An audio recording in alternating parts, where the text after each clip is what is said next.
মনোযোগ দিয়ে মিলন সাহেবের পারমের মুরগির কথাটা শুনেন, তারপরে বলতেছি। এরা তো ফার্মের মুরগি, এগুলি তো মাথায় বৃষ্টি পড়লেই জ্বর আসে। আমার মেয়ে তাই হয়। তাই মনে হয় দৌড়নাথ চাপ দিয়ে পরীক্ষা দিতে যাবে, বৃষ্টির মধ্যে মাথায় পানি পড়বে, পরের দিন 3টা পরীক্ষা দিতে পারবে না।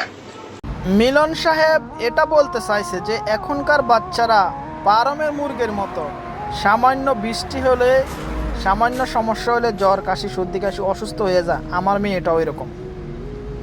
এটা তো যে কোনো বাবারাই বলে ভাই, যে কোনো গার্জিয়ানরাই বলে যে এখনকার যেরকম পরিস্থিতি আগের তুলনায় না, এখনকার পোলাপানি এরকম না, এখনকার মানুষ এরকম না। এটা যে কোনো মানুষে বলে, এটা একটা কথার কথা। এটা নিয়ে এত হাঙ্গামা করার কিছু নাই।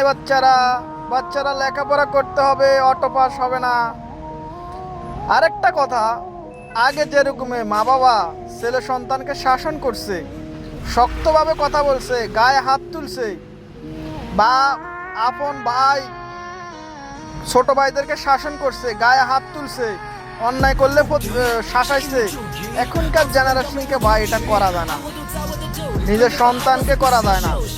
কারণ নিজের সন্তানকে এক কথা দুই কথা বলবেন, উল্টা আপনাকে ধরে বসবে, আপনার সাথে বেয়াদবি করে বসবে, আপনার মান সম্মান নষ্ট করবে। ওই জেনারেশনটাতে এখনকার চলতেছে। যে এই জেনারেশনটাকে, এই জন্য যারা বুদ্ধিমান তারা বলে যে বর্তমান জেনারেশনটাই বিয়াদব জেনারেশন। আসলে কথাটা বাস্তব।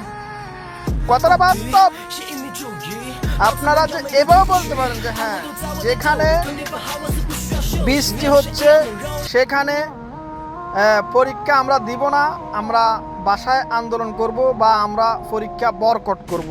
সেটা নিয়ে পরে আন্দোলন করেন যে আমাদের পরীক্ষা পুনরায় নেন, এই সেই, এটা হতে পারে যৌক্তিক। কিন্তু আপনাদেরকে পারমের মুরগি বলছে, এটা একটা কথা। এটা নিয়ে রোডের মধ্যে এরকম ঝামেলা, ভাইয়ারা অটো পাসের আশা না।